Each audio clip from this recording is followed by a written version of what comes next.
반갑습니다. 오늘 이사 54장 말씀을 함께 나눌게요. 1절 말씀을 읽고 나누며 시작합니다. 잉태하지 못하며 출산하지 못한 너는 노래할지어다. 산고를 겪지 못한 너는 외쳐 노래할지어다. 이는 홀로 된 여인의 자식이 남편 있는 자의 자식보다 많음이라.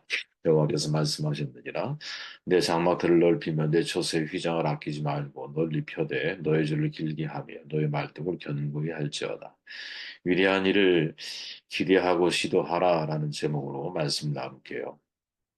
이 둘 중에 하나가 저와 여러분들의 마음속에 오늘 가슴에 좀 새겨지기를 바랍니다. 이 54장의 말씀은 바벨론 포로 생활을 하고 있던 이스라엘 백성들에게 주신 하나님의 위로와 소망의 말씀이죠. 현실은 암담합니다. 그러나 이스라엘을 통해서 장차 이루실 큰 계획과 목적을 가지고 장막터를 넓혀라. 내 처소의 휘장을 아끼지 말고 널리 펴라라고 명령을 하고 계시죠. 새 이스라엘에 대한 약속을 선포하시는 거죠. 지금은 잉태하지 못하며 출산하지 못한 이스라엘이지만 홀로 된 여인의 자식이 남편 있는 자의 자식보다 많게 될 것을 믿음으로 선포하라는 거죠. 근데 선교의 아버지라고 일컬어지는 윌리엄 캐리 선교사님, 배움의 시간이 많지 않았죠. 소위 가방끈이 길지 않은 분입니다. 그런 그가 32세의 성경 한 권을 들고 인도로 갔을 때 당시 인도 언어가 한 40여 개 되었는데 그 언어를 다 배웠다 그러죠. 참 대단한 거죠. 그래서 저는 이게 하나님이 원하는 자리에 서게 되면 하나님이 그 일을 할 수 있는 능력을 주시는 거지. 그죠? 어떻게 40여 개의 언어를 배울 수 있겠어요. 그죠? 하나님이 은혜를 주시는 거죠. 은사로 주시는 거죠. 선교사님들에게는 이런 은혜가 있다고 저는 봐요. 그의 말씀 선포의 핵심이 바로 오늘의 본문 54장 2절이었습니다. 유명한 구절이죠. 하나님으로부터 위대한 일을 기대하라. 하나님을 위해 위대한 일을 시도하라. 참 읽으면 읽을수록 그죠? 우리 안에 이런 마음을 잊지 말아야겠구나. 나로부터가 아니라 하나님으로부터 위대한 일을 기대하고 나로부터가 아니라 하나님을 위해 위대한 일을 시도하려고 하는 마음을 품고 살아가는 것이 이것이 정말 신앙인의 삶의 태도요 자세가 되어야 되지 않을까? 1절 말씀을 보면 홀로 된 여인의 자식이 남편 있는 자의 자식보다 많음이니라. 하나님으로부터 위대한 일을 기대하라라는 거죠.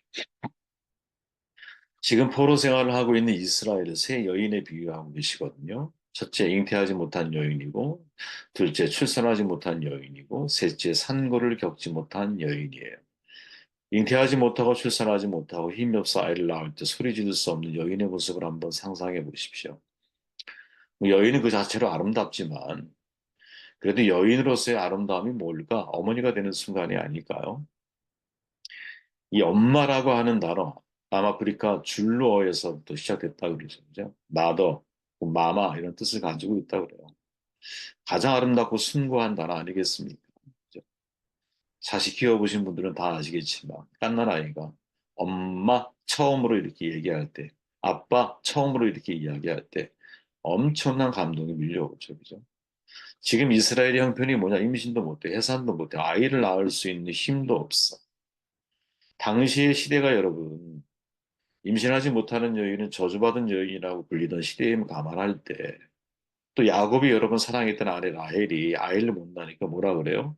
내게 자식을 낳게 하라. 그렇지 않으면 내가 죽겠노라. 이렇게 고백하잖아요. 자식을 얻지 못한 한나가 너무 괴로워 성전에 나가서 기도하잖아요. 유교적 분위기에서 불임이 뭐예요? 칠거지약 중에 하나 아닙니까? 지금 이스라엘이 거기에 비유하고 있다라는 거죠. 어쩌다 이스라엘이 이렇게 슬프고 운명적인 여인이 되었을까? 한마디로 그들이 하나님의 축복을 감당하지 못했기 때문이죠. 노예 생활을 하던 그들을 모세를 통해 구원하시고 시내 산에서 거룩한 율법과 성막을 허락하셨죠. 적과 꿀이 흐르는 약속의 땅으로 인도하셨어요. 그들에게 제사장 나라 거룩한 백성이라고 축복하시고 너 복의 기원이 돼야 돼. 이렇게 말씀하시잖아요. 복 주시는 이유가 뭐냐? 자격을 갖추었기 때문인가? 그거 아니죠. 절대적인 하나님의 주권적 선택에 의해서 이루어진 거죠. 그러니까 그들의 입장에서는 값으로 환산할 수 없는 은혜를 받고 있는 거거든요. 근데 그들이 교만해져요. 탐욕과 과소비, 사치와 향락. 정반대로 하나님에 대해서는 하나님 없이 인생을 살아가는 삶이 그들에게 익숙해지는 세속적인 삶의 길을 걸어 자기 소견에 오른 대로 인생을 살아가는 게 당연해요. 여러분, 이건 역사의 반복이라고 봐요.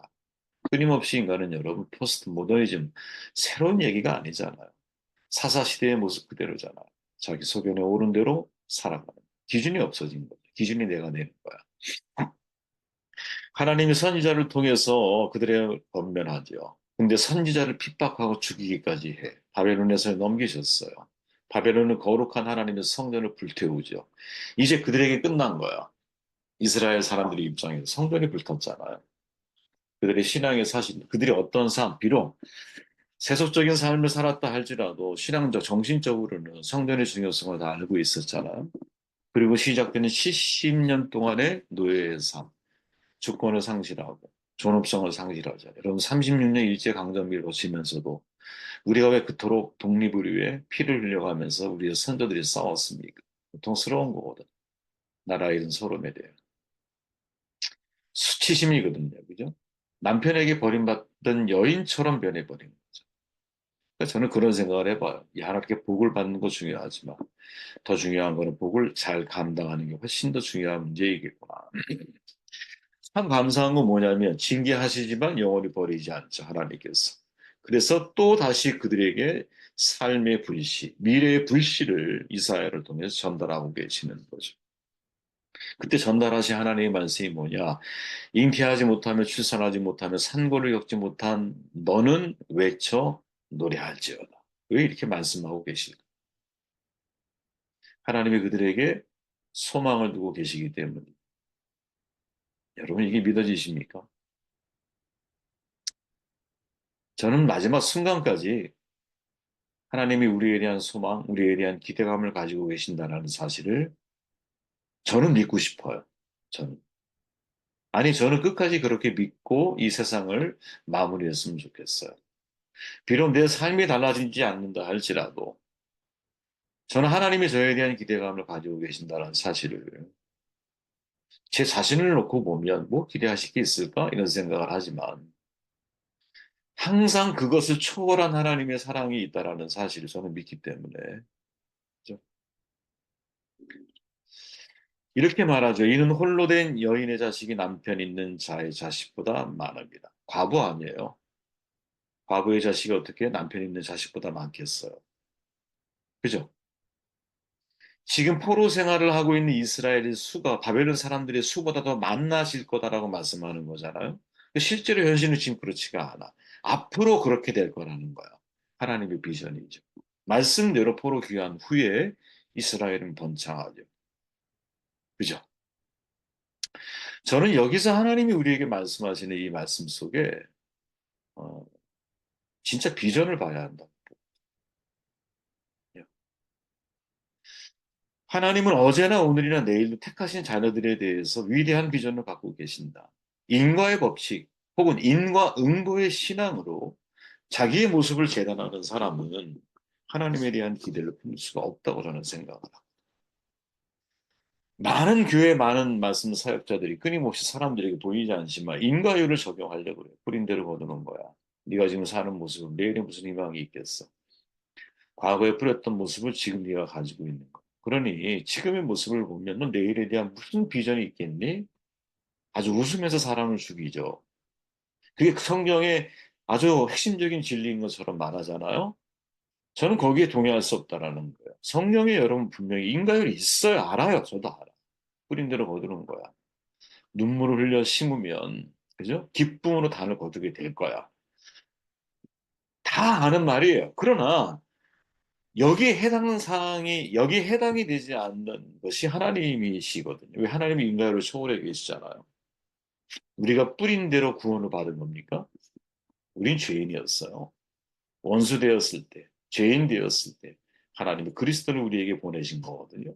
그러면 지금 내가 가지고 있는 자원, 지금 내가 가지고 있는 모습만 가지고 내 미래에 대한 꿈을 말해 본다 그러면 우리는 하나님을 기대할 수 없죠. 그러나 이 모든 것들을 더 초월해서 더 크고 놀라운 하나님이라는 사실을 내가 진짜 인정하고 믿고 있다면 지금의 나의 모습에 정체돼 있으면 안 되는 거지. 오히려 지금의 이 자리에서 하나님 그래도 저에 대한 기대감을 가지고 계십니까? 그러면 내 꿈을 키우지 말고 하나님, 제 꿈을 키우는 게 아니라 하나님의 비전을 제게 주십시오. 이렇게 나아가야 되는 게 맞는 거죠. 자, 2절, 내 장막터를 넓히며 내 처소의 휘장을 아끼지 말고 널리 펴내. 두 번째 주어진 말씀이죠. 그 시대에는 장막을 사용하잖아. 그죠? 대들보가 없기 때문에 필요한 만큼 기둥, 밧줄, 말뚝을 이용해서 임의로 크기를 조절할 수 있었어요. 그죠? 그런데 이들을 향해서 뭐라고 말해? 장막터를 넓혀라. 처소의 휘장을 아끼지 말고 널리 펴라. 시편 기자의 고백이 떠오르죠. 81편 10절에 보니까 나는 너를 애굽 땅에서 인도하여 낸 여호와 내 하나님이니 내 입을 크게 열라 내가 채우리라 하였어. 진짜 감동적인 말씀이죠. 애굽에서 여러분 노예 생활에 길들여진 사람들이거든요. 그들은 여러분 명령에 의해서 인생을 살아가는 게 너무나 마치 그죠? 그 30cm 높이에 갇혀진 벼룩처럼 그냥 내가 뛰어도 이 한계를 벗어날 수 없다라고 하는 삶에 익숙하게 길들여진 사람들이거든요. 아니 400여 년을 그렇게 살았잖아요. 물론 400여 년 동안 노예 생활을 한 것은 아니지만 오랜 세월 좌우간 그런 삶을 살아왔잖아. 그죠? 무엇을 시도한다라는 게 대단히 어려운 사람들이야. 내 입을 크게 열라고 말을 해요. 여러분 이게 우리에게 중요한 이유는 이 문장 다음에 나오는 말씀 때문인데 11절에 보면 뭐라고 말해 시인이 내 백성이 내 소리를 듣지 아니하며 이스라엘 나를 원하지 아니하며 내 입을 크게 열라 내가 채우겠다라고 말씀을 했는데 이스라엘 백성들이 그 약속을 거절했다. 왜 거절했을까요? 이유가 있겠죠. 근데 좀 전에 말씀드린 것처럼 그들에게 노예의 삶에 길들여진 여러분 이 습관이라고 하는 거죠. 21일만 훈련을 하면 습관이 된다 그러잖아요. 그죠? 근데 무려 몇백 년, 몇십 년 동안 바벨론 예를 들어서 포로 70년 동안 내가 그 삶에 길들여져 있다고 한번 생각을 해보세요. 그들에게 내 입을 크게 열라? 내가 너에게 위대한 무엇인가? 내가 너를 채워줄게. 너에게 미래를 내가 제시해 줄게. 라고 말한다면 쉽지가 않은 거죠. 과연 우리는 지금 하나님이 입을 크게 열어 하나님의 비전을 간구하고 있느냐? 아니면 지금까지 내가 살아왔던 삶의 길에 길들여져서 혹은 내 형편을 보고 아예 입을 닫고 하나님의 은혜와 구원을 구하지 않는 사람으로 머물러 있느냐? 저는 믿음은 여러분 나의 능력에서 비롯되는 것이 아니라고 생각합니다. 믿음은 나의 가능성에서 시작하는 것도 아니에요. 믿음은 하나님이 행하실 일에 대한 기대감에서 시작이 되는 거고, 그래서 믿음은 하나님의 말씀에서부터 시작고 비롯되는 거예요. 그래서 우리는 하나님의 말씀 속에서 하나님 제게 가슴 뛰는 비전을 주십시오. 간구해야 되는 거죠. 위대한 사람이 따로 없다. 단지 위대한 꿈이 있을 뿐이다. 이런 말이 있죠. 어떤 사람이 또 말하잖아요. 위대한 사람이란 비상한 결정을 내릴 줄 아는 보통 사람이다. 아주 음미해 볼 만한 말이거든요. 잠언에 말하죠. 대저 그 마음의 생각이 어떠하면 그 위인도 그러하다. 생각이 정말로 중요한데 필립스 브룩스라고 하는 분이 제가 좋아하는 말이에요. 당신의 능력에 맞는 일을 구하지 말고 일에 맞는 능력을 주시도록 기도하라. 이걸 훈련해야 되는 거죠. 아까 말했잖아요. 윌리엄 캐리. 학력이 길지 않아. 그분은. 근데 인도에 갔는데 한 40여 개의 언어를 하나님이 배우게 하세요. 깨닫게 하세요. 무엇을 위해서? 하나님이 하실 일에 맞는 능력을 그에게 주시는 거지. 이게 우리의 삶의 태도여야 한다. 비스마르크라는 사람 알잖아요, 여러분. 친구랑 가다가 말이 떨어져 수렁에 빠져버려. 살려달라고 외쳐. 그 비스마르크 권총을 꺼내서 친구 머리를 향해 겨누면서 나는 그 이상 자네를 죽게 내버려 두고 갈 수 없어. 내 손으로 자네를 저승으로 보내고 가겠네.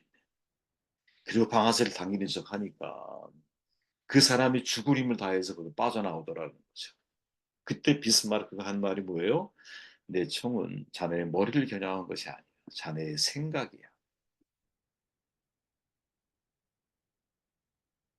여러분 생각에 자멸하는 사람이 되시겠습니까? 아니면 생각이 말씀으로 바뀌어서 생각이 하나님의 비전으로 가득 찬 사람이 되시겠습니까? 저는 후자를 선택해야 한다고 봐요. 네.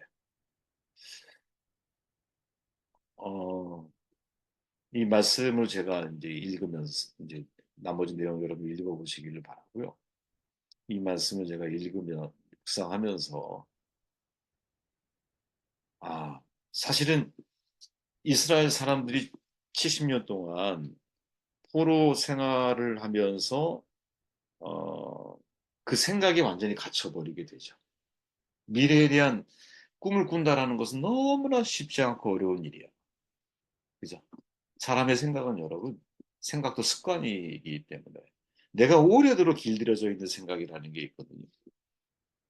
지금의 형편을 보면 여러분, 내가 지금 꿈꿀 수 있는 형편에서 꿈을 꾸면, 그죠? 하나님의 비전을 보기가 어려워. 어디서 시작되어야 되느냐? 하나님 저에게 비전을 주십시오. 거꾸로. 하나님의 비전이 우리의 생각 속에 임재해야 되거든. 그리고 그 비전으로 다시 위대한 일을 이루실 하나님에 대한 기대감을 우리가 가질 수 있는 거예요. 이 은혜가 있기를 바랍니다.